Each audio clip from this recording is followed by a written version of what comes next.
A.D.C Sports Podcast. I'm your host, Drew Bender, alongside Alex Bengera, Chase Garinger, and Gabe Levy. On the agenda today, we have a special guest joining us for his thoughts on The Last Dance, along with our very own thoughts and analysis, as well as the NFL schedule release and more NFL free agency coverage. As always, for the best sports news and insight, go subscribe to our YouTube channel. The link will be provided on our Instagram page at A.D.C Sports Pod. So let's hop right into the action here with The Last Dance. We are so happy to introduce our first ever special guest on the A.D.C Sports Podcast, Matt Freeman. Matt graduated from the prestigious New Trier High School in the suburbs of Chicago. He was the director of his high school sports radio station during his senior year, and he hosted a weekly sports talk show. Matt studied journalism at Ohio University from 1993 to 1997. From 1995 to 2000, he worked as an intern and a part-time producer at the WSCR Sports Radio in Chicago. He earned a master's degree in sports administration from the #1 sports management program in the world, Ohio University. He watched every Bulls game growing up in Chicago and has been a lifelong fan. Matt, we're so happy to have you on this week's podcast to give your thoughts on The Last Dance and what it was like being a Bulls fan during this amazing dynasty. So my first question for you is, how was the fan experience in Chicago during the Bulls dynasty? Guys, first, thanks for having me. The fan experience, I think it was two different experiences because I don't think they've gone into this on the Last Dance yet, but the first three titles were at Old Chicago Stadium. And then the year after Jordan retired for the first time, they moved over to the United Center, which they built right next door. So the stadium was loud and hot and intense. And even the broadcasters at the time, Marv Albert, would say that they hadn't seen or heard a stadium that loud. So it was an experience to go to any of those games. But I really think kind of the first dynasty, when they played at the Old Chicago Stadium, that place was rocking. But either way, it was just special to see Michael and the Bulls. There's never going to be another Michael. I think that the documentary that we've been watching showcases what made him such a special player. And it was really just truly an event every time you were fortunate enough to get a ticket or even watch it on TV. Yeah, that's definitely, it's interesting, here, because, you lived in Chicago, during the dynasty. So, it's interesting to, hear how, your experiences were being a fan during the time. Also, how did you feel when Michael Jordan left the team, switched sports, and eventually retired? So the first time he did that was after the third title. So I had just graduated high school, and I think, shock was the immediate reaction. I don't know if that was just played up enough in the documentary, just the disbelief that Bulls fans or sports fans or the general public had that Michael Jordan, best player in the world at the top of his game, was walking away. And so there was shock, there was confusion, you felt cheated. It was the different stages of grief that people go through when a big event happens like that in their life. Naturally, when he started playing baseball, there's curiosity. You want to see how well he's going to do. I think it was a lot of fun. He played in an exhibition game for the White Sox at Wrigley Field. This was before the days of interleague plays, probably 94. And he got a hit down the line, and go on YouTube, you can hear Harry Carey call his double that Jordan hit down the left field line at Wrigley Field. And that was fun, but to me, it seemed like kind of a novelty when he came back and this is a great compare contrast, with how Michael stated the things that he was doing versus LeBron. LeBron, when he, took his talents to South Beach, had to air a half-hour special to announce to the world what he was doing. When Jordan came back, it was a 2-word press release, said, "I'm back." He was all about the team. He was all about winning. And sure, he had an ego, but I think it's just, night and day comparing the way that Michael handled things to LeBron, and just, sheer excitement and joy when he came back and what he was able to do. They didn't win that first, quarter season, 94, 95. When he came back, they lost to the Magic in the Eastern Conference semis. Jordan wasn't in great playing shape. They didn't have a power forward. They were outgunned. But then to see him come back and do what he did, that's really what cemented his legacy. Absolutely. And it was pretty shocking when he retired the first time, and when he retired the second time, it felt like the end of an era. Yeah, and even when that happened, you felt like it didn't need to. I guess this is the whole point of the documentary and what we're looking forward to seeing in the last 4 episodes. But why? This didn't have to happen. People are pointing fingers at Krause. I think people could point more fingers at Reinsdorf, but this was a team, especially that 98-99 season was a shortened season. There was a lockout. They played 50 games around there. It was probably set up for the Bulls to win if they would have tried to bring that team back together for one more run. I'm sure we'll learn more in these last 4 episodes, but Chicago fans, I feel like they were left hanging. And then not only did they go and have to immediately leave that dynasty era, but that 99 team was awful. They were so bad. I don't know if you've seen the statistics on that, but they won. They were 13-37. They finished in last place. So imagine, coming off the heels of winning 3 straight titles in 6 and 8 years, and then you get a last place team for 4 straight years. I mean, they were bad. Yeah. Do you feel like there's anything like missing from the documentary that really represents like what it was like actually like living in Chicago like during this like amazing dynasty? Like, any of like the behind the scenes stuff or any stuff the documentary is like missing, the experience of like traveling with the team and all that, just being around, like just like a lot of like the outside footage and like just being like living in Chicago at that time was obviously you have like some opinion that not a lot of people have. And I was just wondering if you thought there was anything missing that really like represents what it was like living in that era, Yeah, it's a great question. And, this documentary, even though it's 10 episodes, 10 hours long, it can't cover everything. But one of the things I think it's missing is what a void there was in Chicago of like great sports teams at the time. Okay, so this is in an era, you take all of the 90s, okay?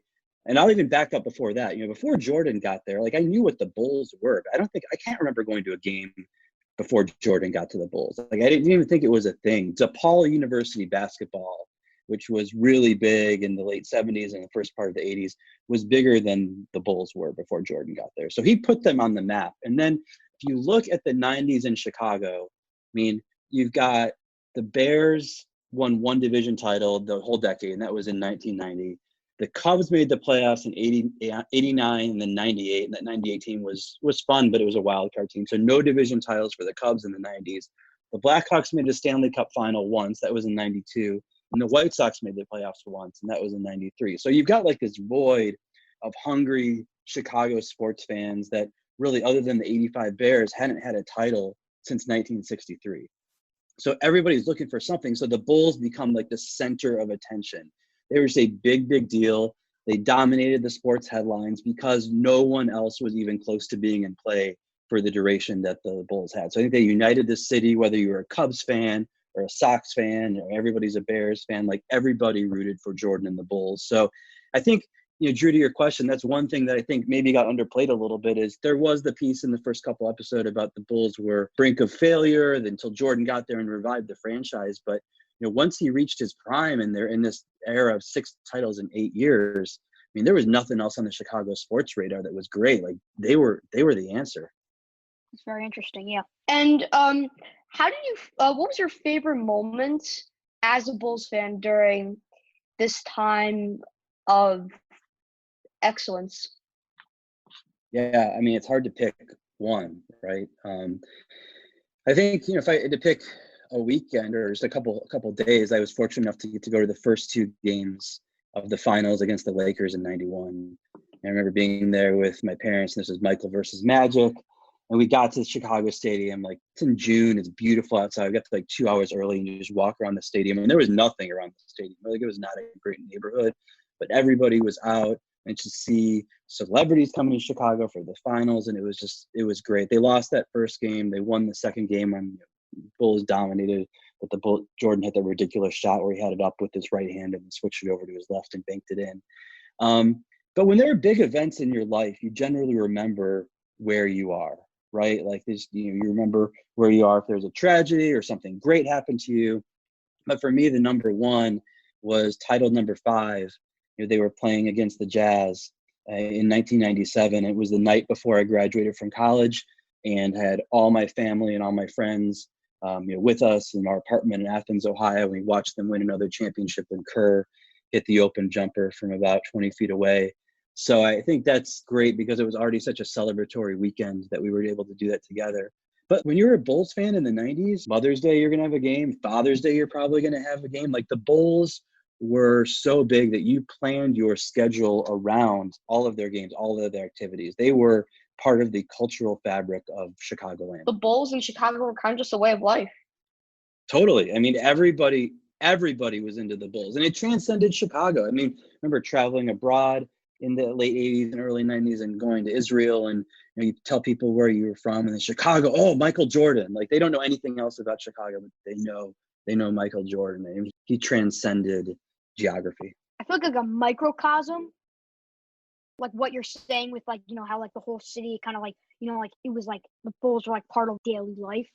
I feel like in a small microcosm of that, like that's Wrigleyville kind of like even though that's just like a little neighborhood, and like obviously there's a ton of Sox fans too. I just feel like if you live in Wrigleyville, like that's a huge thing in Wrigleyville as a community. Yeah, but I mean, the difference was like, when the Bulls were winning, the entire city was Right, celebrating. exactly, yeah. When the Bulls won, there were celebrations in Wrigleyville and 40 other neighborhoods across exactly. Chicago. So I mean, it was the biggest deals of championships I've seen. The Blackhawks, they won 3 titles in 6 years in the last decade, and then the Bears, when they won in '85, they were a huge story. But to have the Bulls do this in such an excellent level for so long is really unprecedented. So what do you think the documentary best represents about the dynasty?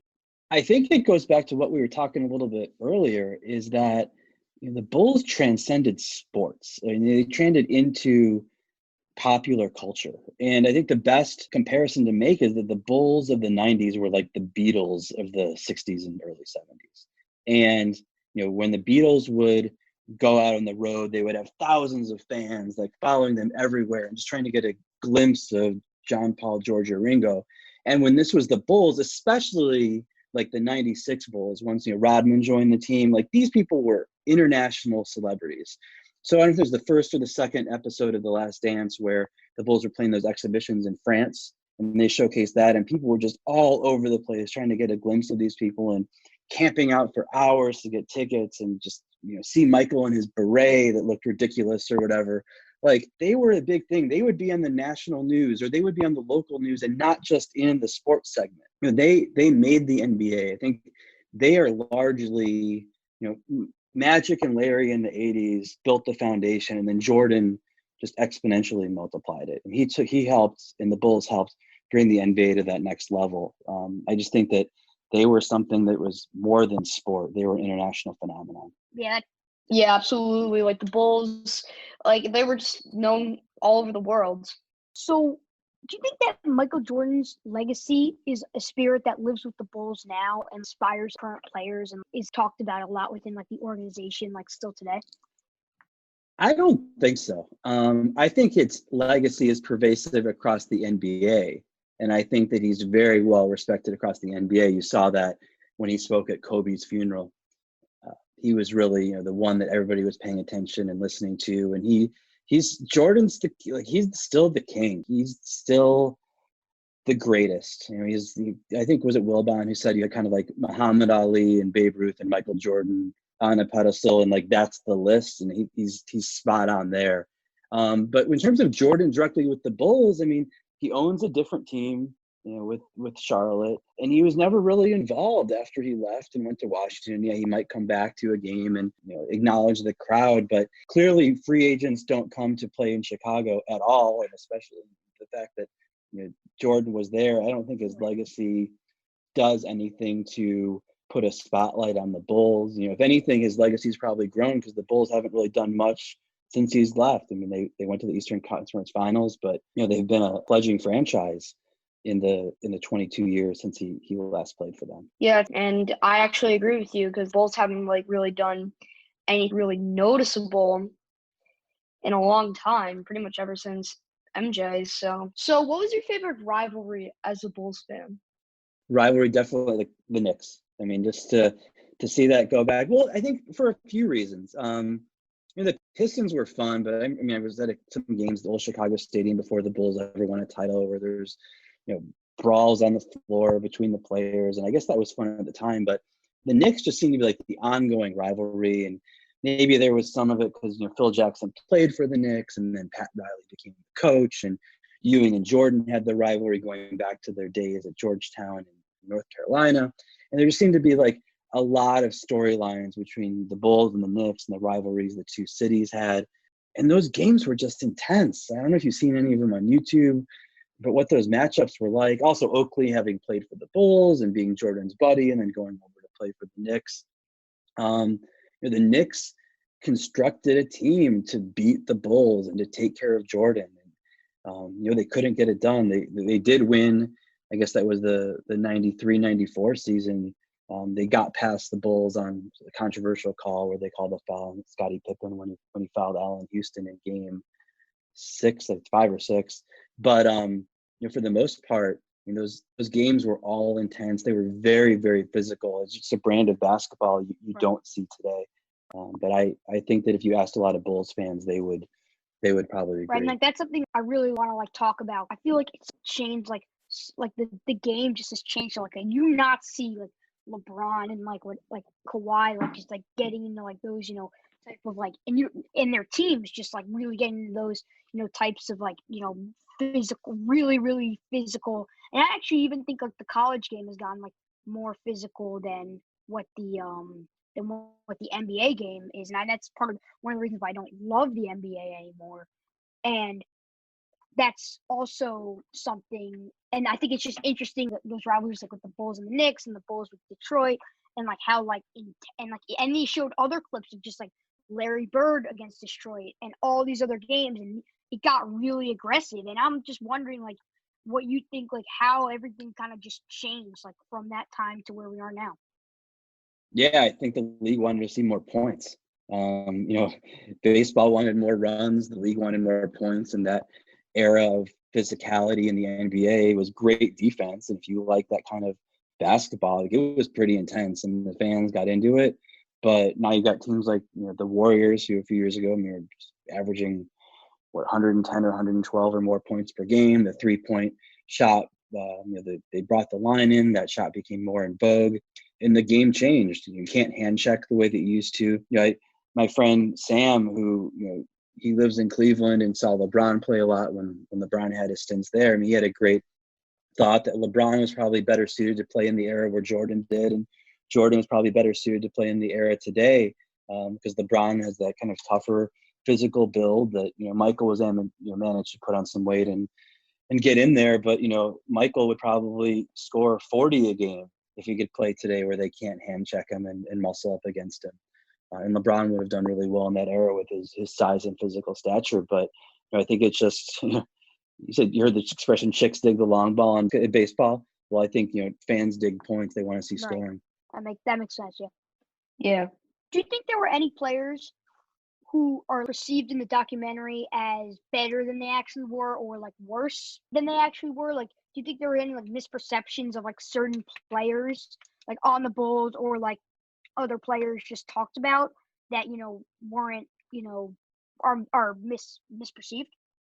Yeah, that's a really good question. So there's an answer on each side of that, and they're kind of related. But in the marketing lead up to this documentary series being shown on ESPN, did you see like who they had and like the social media graphics to like promote it? Like they had Phil Jackson, they had Michael Jordan, Scottie Pippen, Dennis Rodman, and then they had, do you remember who else was there? It was Steve Kerr. Oh yeah. And Kerr was like a good player on the team, but he wasn't a great player on the team. Like, he was a role player. He came off the bench. He was a 3-point specialist. He's a terrible defender.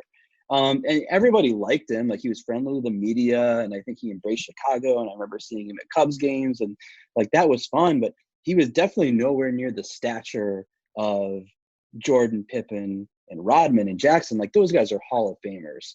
And so maybe Kerr, people like to see him now. He's been a really great coach, and he's still great with the media, and he's a great story, and that's all good. But like, he was nowhere near the stature of those other players. And then like on the flip side of that, Tony Kukoc was a key part of these last 3 Bulls championships teams. Now, he didn't start very often because he kind of backed up Pippen at the 3 or Rodman at the 4, or he'd come in and spell Harper at the guard position. But I mean, the guy did things so well, and I think that he got a bad rap in the episode that aired recently about the Dream Team. Was that episode 5, where Pippen and Jordan, like, they dominated him in the Olympics in that first game, and Kukoc was a little bit better in that second game. But Kukoc was he was a really good player, And they haven't even addressed the story. And I don't know if you guys have heard about this or remember this, but the year Jordan wasn't there, so this would have been the 93-94 season. The Bulls were playing the Knicks, and the Bulls were down a point with 10 seconds to go, and they had the ball. Phil Jackson called timeout, and Jordan wasn't on the team, but Scottie was, and Jackson drew up a play for Kukoc, and Pippen was so pissed about it that he refused to go in the game. I don't know if you've heard about this. You can look this up. So Pippen refused to go in the game. Cartwright was trying to tell Pippen, you got to get in the game. He wouldn't do it. So he stayed on the bench. No one knew at the time, why isn't Scottie in there right now? So they threw the ball into Kukoc. He gets a turnaround shot at the buzzer. Bulls win the game.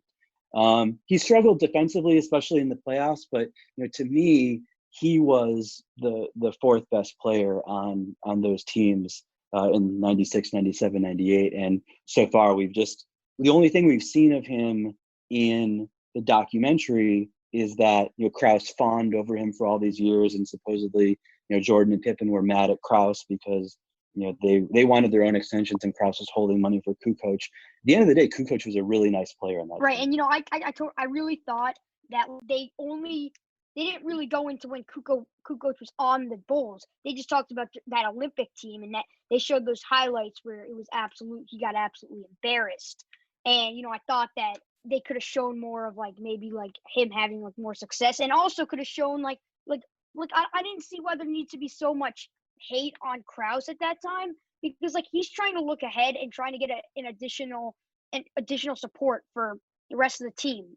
So obviously I thought Scottie should have been resigned, and I thought that wasn't fair, but I did think that I thought it was a little extreme what Mike and Scottie did during the Olympics. That's just my opinion. Yeah, I mean, at the time, though, I think Bulls fans were like, who is this Kukoc guy? We love Michael and Scottie. We're glad that they kicked his butt in the Olympics. And by the way, we're all, go USA. We're all rooting for them anyway. But, if you then fast forward from the 92 Dream Team into the 96 through 98 Bulls, Kukoc was a really important part of that. And I was just saying more the mindset. Obviously, I was if I was alive during that time, I would have obviously been rooting for USA. But just the mindset of just trying to just totally embarrass and not really thinking about other things, I just thought could have been a little extreme. But that's just how I feel. Maybe. I mean, you could also take it at face value and say they're trying to neutralize the other team's best player. Right. You don't even need to bring the politics. But it kind of just got of the whole the way the documentary described it. It just was a little seemed very emotional heavy, not as much strategic game strategy. Yeah. Yeah. All right. Now, are there any parts of the documentary that you feel represent the dynasty poorly? I mean, there's a couple of things. I don't know if the dynasty is represented poorly. I mean, I think that's one of the big plot things that we're going after in this documentary is why was this the last dance? We'll get into Krause a little bit, and I do think that the thing that's been underrepresented so far is Reinsdorf's view in this whole thing. He's only on, I think, in those first two episodes that we've seen. I don't recall if he's been on beyond that, but I want to dig more into why is Jerry Reinsdorf not doing more to keep this team together? Obviously, he got personally involved and intervened, and to get Phil Jackson to come back for one more season, and he flew out to his ranch in Montana, convinced him to sign a 1-year deal to bring him back. But then as soon as that happened, Krause is out there in the media saying that this is going to be Phil's last year. Even if we win 82 games, he's not coming back. So I think that just the dysfunction of that is probably something that reflects poorly on the dynasty, Alex. And it's something I hope they get a little bit more into. Krause or Reinsdorf is just this guy who's known to be super loyal, and he keeps people around forever. Similar to what he's done with Kenny Williams on the White Sox side. Kenny Williams was the general manager who built the 2005 World Series champion, and they kept him around forever. Now he's in more of an executive role, but he still medals with the team. And I think you've kept Krause around way too long as well. The part I wish they'd gone into a little bit more is this transition of coaches from Doug Collins to Phil Jackson. And I'm curious, your guys' take on that, actually, because I felt it was kind of abrupt, And you've got Doug Collins, who Michael loves playing for. The fans love him. He went to college in Illinois, and he just, is taking them to the Eastern Conference Finals. And then you just fire him, and you hire him with a no name. Like it seems like they didn't dive deep enough on that for me. Yeah, that's definitely interesting because that kind of was the whole establishment of the triangle offense. Well, Collins was supposedly against the triangle. Like he had kind of relegated Tex Winter to the sideline. So yeah, to your point, like that could have been part of it, but I just, Collins kind of clammed up when they asked him about it, and I don't feel like he was very forthright in his interview. Yeah, I'm just saying, when Collins got fired, then they started running once Phil Jackson came in, they started the triangle offense. Triangle offense, very innovative, and it was it was like a first time thing. Nobody expected it. It was really creative. As a fan during this time, what were your opinions on Jerry Krause, and how well do you think the documentary has shown Krause, and how was your opinions on him during the dynasty when you were in high school and college change to now as you're watching this documentary, and your just total opinions on him now? Yeah, it's a great question. I think that's what's going to be one of the big, takeaway debates that people are going to have is Krause's role. And I heard a quote that was attributed to author David Halberstam in one of his books that said that basically Krause did not get the credit he deserved, but that he did not deserve all the credit he desired. So it would have behooved Krause and earned him a lot more street cred in the NBA and in the city of Chicago if he would have just taken a back seat and let Michael and Scotty and Phil do their things and don't look for all this credit. But his quotes about organizations win championships, players don't win championships, and just trying to be the one who was always meddling, it just did not ever portray him in a good light. And you're right now, and this is not surprising to me, looking back on it 22 years, to me, he was the reason that team didn't have a chance to go for the 7th title or the 4th in a row for the 99 season. Now, there might have been other circumstances, but he was intent on breaking the team up from before they even took the floor in 98. I've never been a big fan. I do give him credit. He assembled the right ancillary pieces to go around Michael and Scotty and work in the triangle offense with Phil. So he gets credit for that, but he could have just done that and not had to make a big stink about everything else. So to me, I think he's being accurately portrayed. We'll have to see what happens in the last 4 episodes. I did see a headline today on Twitter about, how the last 4 episodes won't be as harsh on him maybe as some of the previous ones were. Unfortunately for him, he doesn't have he passed away a couple of years ago and doesn't have a chance to defend himself. If you follow Casey Johnson on Twitter, he's with NBC Sports Chicago. He'd been the Chicago Tribune beat writer for the Bulls for well over a decade. I guess he has some of Krause's unpublished memoirs that he's been working with the family to put out. So it'd be interesting to get some of that. But I mean, if it's a storyline of Jordan versus Krause, everybody's going to side with Jordan forever. Exactly. And for our final question, what do you think the best Bulls team was during this time? What year were they the best? I think it's hard to argue against the 95, that's what I was 96 team. And I'm going to tell you why. So, I mean, so they won 72 games, which until a few years ago was a record, and until Golden State won 73. But not only did they win 72 regular season games, they went 15-3 in the playoffs. I mean, it was ridiculous. They had 2 losses to Seattle in the finals and then 1 overtime loss to the Knicks in the second round. But otherwise, they cruised through the entire playoffs. And the other thing is, you can't sleep on that Seattle team that they beat in the finals. That Seattle team won 64 games. They had the best record in the 90s of any team other than any of the other Bulls teams that were around in the 90s. But this was an all-time great team that would probably go down in history. I mean, Sean Kemp and Gary Payton and Detlef Schrempf and others, just to be a great all-around team. They were so well coached by George Karl, and the Bulls ran all over them. I know the series went 6 games, but the Bulls went up 3-0 and kind of got lazy in games 4 and 5. But that 95-96 team, Alex, it was a team that, it was Jordan's first full season back. Rodman is new on the scene. There's all this intrigue about the former Piston bad boy who's now on the Bulls. And they were just rock stars. Like, didn't they win like 18 or 19 in a row at some point? Like, that was the team that put them like on the world stage, even more so than they had been with any of those first 3 championships. I mean, it was amazing when they three-peated. Michael went away. He comes back. He gets them to the top of the mountain again, and it's that team that was an all-time great. And they probably are still considered the best team ever, not just the best Bulls team, because that Golden State team with 73 wins didn't win the title. So people still can look back on saying that Bulls team, that's Absolutely. the best. Yeah. It's really just interesting to hear your opinions, because you lived through this dynasty.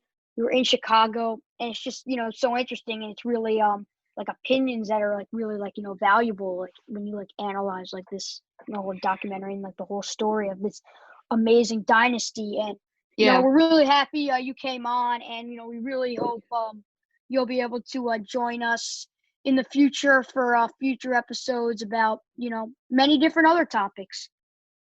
I'd be happy to, guys. Thanks for having me on. You guys are doing a great job. Thanks for doing this.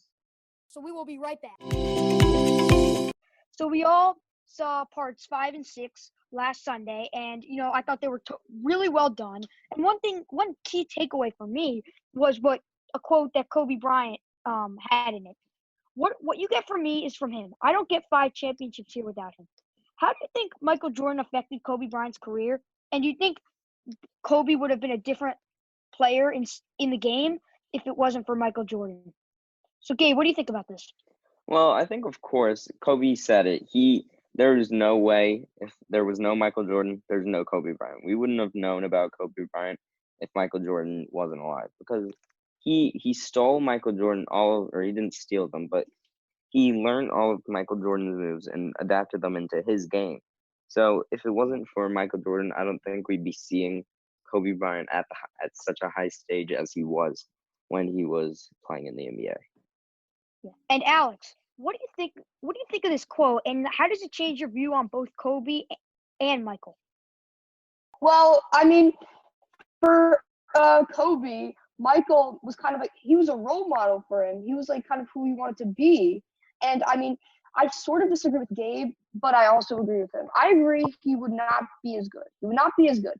But I do believe he would have been a champion, and I do believe he would be a Hall of Famer, because he's one of my favorite players, and I think his talent is just incredible. And he had so much dedication to the game that I believe he still would have been a Hall of Famer, but not as good. I think that Kobe Bryant he would have been just as good, but I think there's no way we would have ever seen Kobe Bryant as high as he ever was. I don't think we may have even seen him getting to the NBA, because I don't think, if it wasn't for Michael Jordan being his role model, I don't think he would have gotten into basketball as much as he actually did while watching Michael Jordan, and therefore putting more hard work and dedication into it, and then becoming an NBA championship. It's definitely interesting, because you see the effect on Michael. Obviously it really showed the effect he had on Kobe in this documentary, but also just the effect that he had on basketball players all around the world. Even he was such a big cultural influence,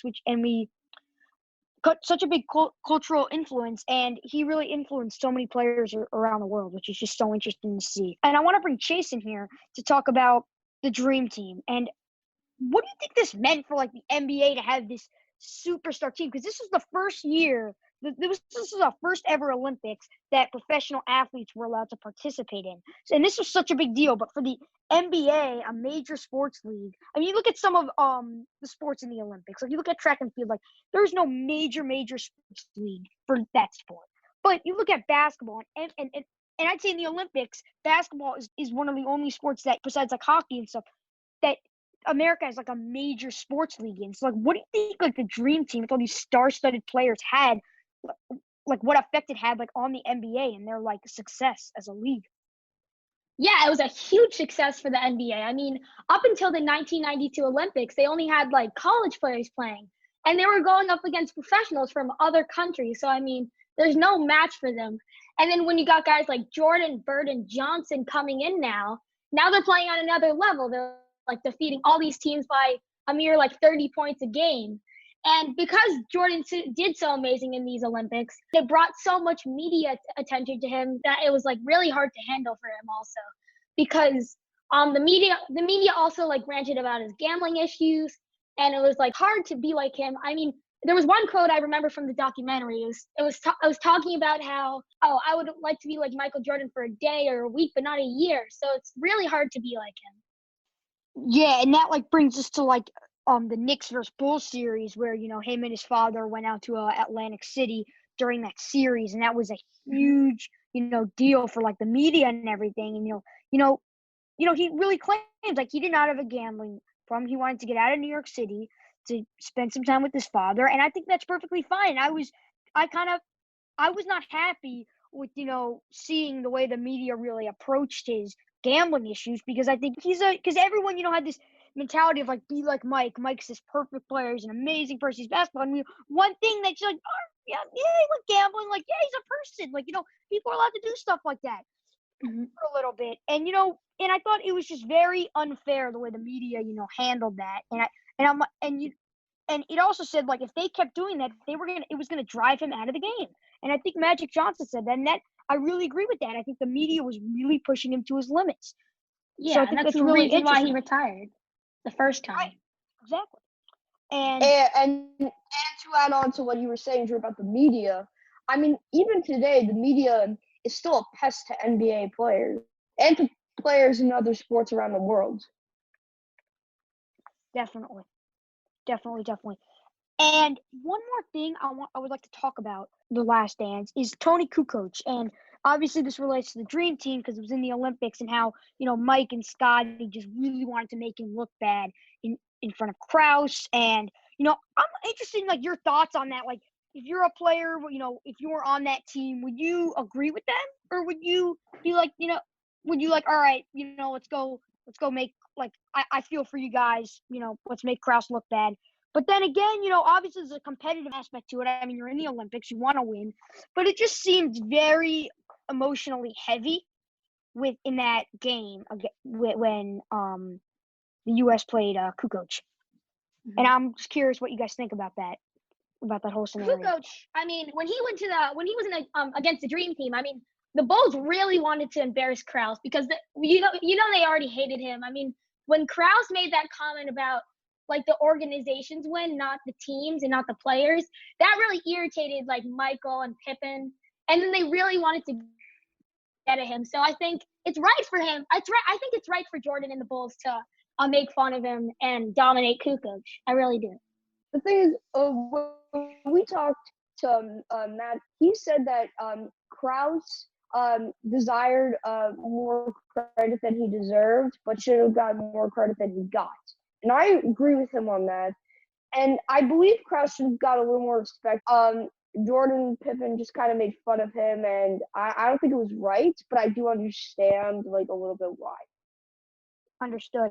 One more thing I want to say though is this really upset Scotty when Krause was obsessed with flying out and going to see Kukoc because he was not getting that extension. Scotty was not getting that money, and that really upset him.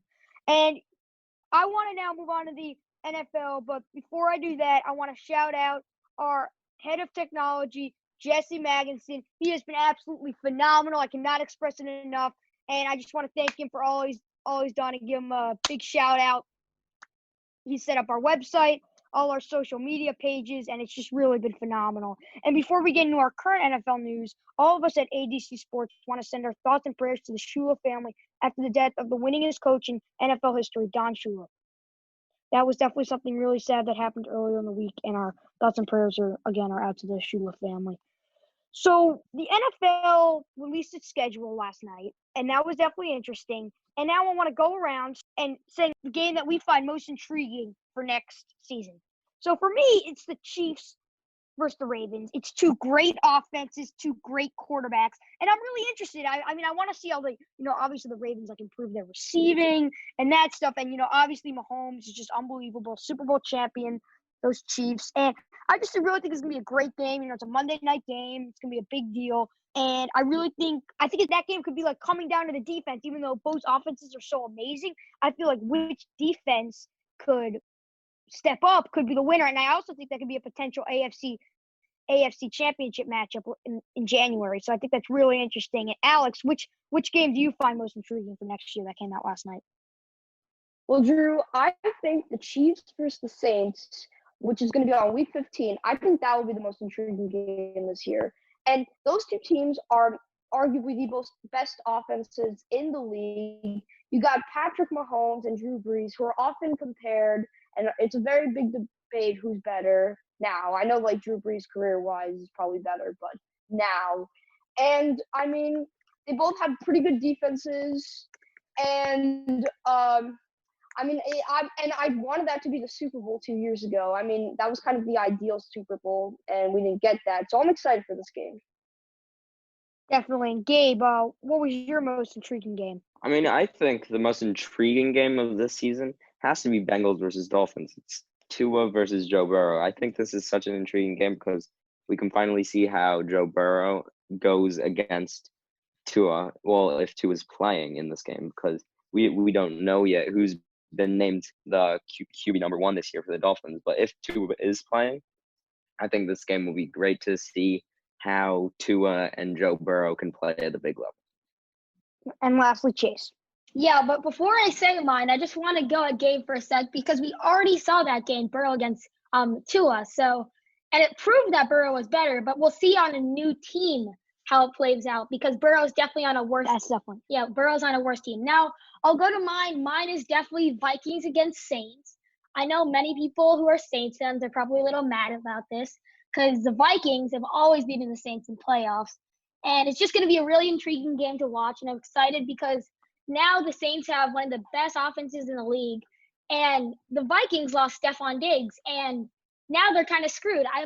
You might see the Vikings pull off something because of Dalvin Cook is definitely improving. But I think the Saints are definitely going to pull that one off. But it's a very intriguing game to watch because you see the Vikings always beat the Saints in the playoffs, so you never know. Right.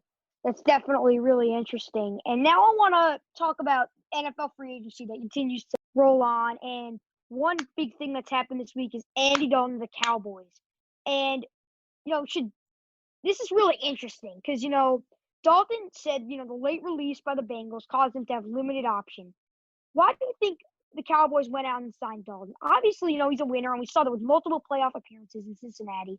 But what do you think's the future for Andy Dalton, and why do you think the Cowboys went out and got him? What do you think, Gabe? Well, I think this is a very questionable move by the Cowboys because they still have Dak Prescott, and he still hasn't been paid. He's been asking to be paid for so long, and then they go out and pay Andy Dalton $7 million. I think this is really a shot in the foot to Dak, and now he may have different thoughts about wanting to re-sign, and he may ask to leave.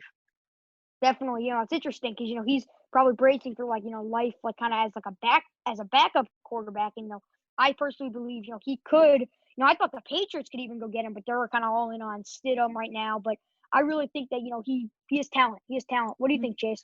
Well, you also got to think about how Tannehill transitioned from Miami to the Titans, and then could he be a Tannehill potentially? I mean, I don't think so because he hasn't made that many playoff appearances. He hasn't been that great. He could potentially because that's what Tannehill's story was kind of also. But also, I think Dak should have got him paid. And Dalton to get paid as a backup quarterback, he might even be a starter. You never know. Maybe in preseason they might see who's better. But obviously, I think Dak will be the guy who they're going to go with. And I think they just wanted Dalton as a good backup quarterback because they had no one in the backup quarterback slot. They had Cooper Rush, and then he just cut him. So now they get a solid backup quarterback. And I think this is a good move. I just think they overpaid him a little bit. And I think signing Andy Dalton for the Cowboys, I understand this move a little bit because Dak is a little injury prone. I've seen that before. And I do believe Dak should definitely start because, one, he's better. Two, he's young and he's a lot of raw talent. And that's coming from me, a diehard Giants fan, and I hate the Cowboys. Yeah, it's interesting because, Dak, I really think he could be a a top 5 quarterback in the league. And, a lot of people think that. And I think that's, it's interesting for them because, if you're getting him as a backup, Andy Dalton's a top tier backup to say the least. I mean, if Andy Dalton's your backup, that's a good sign because that, first of all, that your first string, you obviously have confidence in him to be better than him. And, Andy Dalton's pretty good. And second of all, if your first string gets hurt, you got a pretty good quarterback to back him up. So I think it's an interesting move by the Cowboys, to say the least. Next thing I want to talk about, and I want to start with Dave here again because he is a diehard Jets fan, and Frank Gore just got signed with the Jets, and he's the third leading all-time rusher in NFL history. Coach Adam Gase said in a press conference he wants to lessen the load on Bell.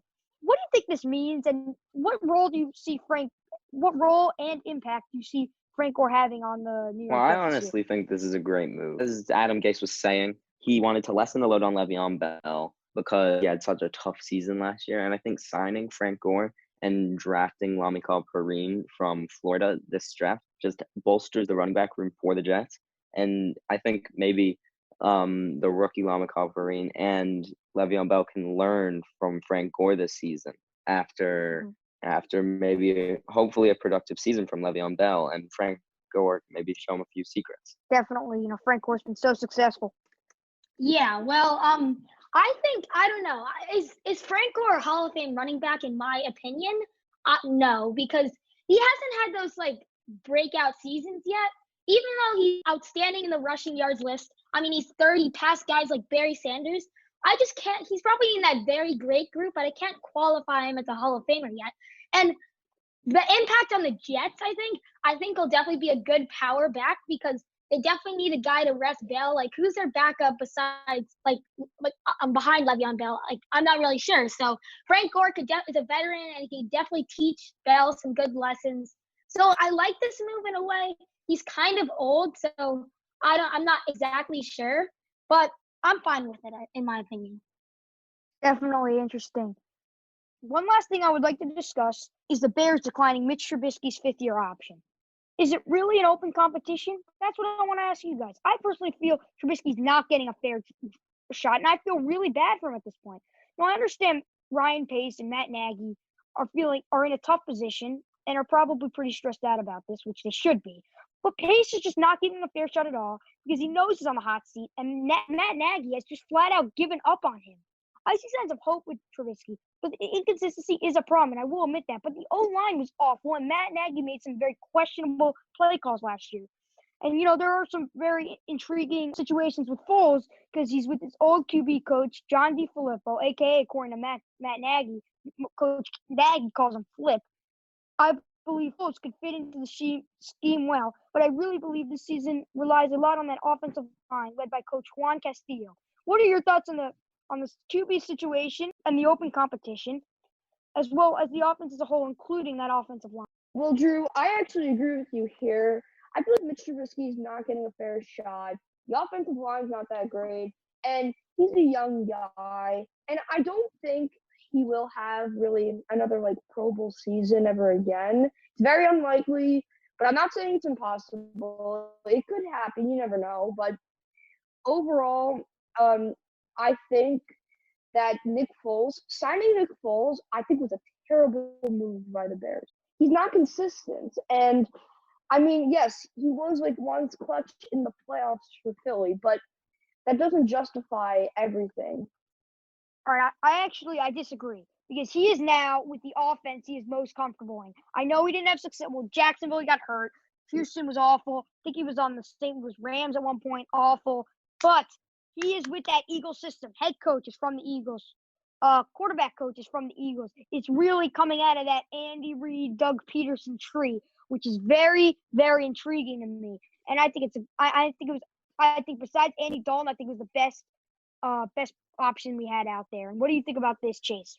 I think Trubisky's going to another team in the next couple of years because they're paying Nick Foles so much. And the question I kind of wanted to think about myself is, if he went to another team, could he be a starter or potentially get another Pro Bowl season? Because he's not fully developed yet, so you can't see that from him yet. And I also agree with you, Drew, because I don't think they're giving him a fair shot. He's only 2 years into the league, and they're giving this guy, Nick Foles, who already proved that he can win a Super Bowl, but he did a little bit of downside on the Jaguars. So I really don't think he's gonna have another Pro Bowl season, but it's interesting to see how this will play out in the 2021 season. Yeah, I think the trade for Nick Foles was also a bit to just scare Mitch Trubisky, tell him, come on, you have to execute now. But because Mitch Trubisky, he's shown over the past 3 years, he has not done well.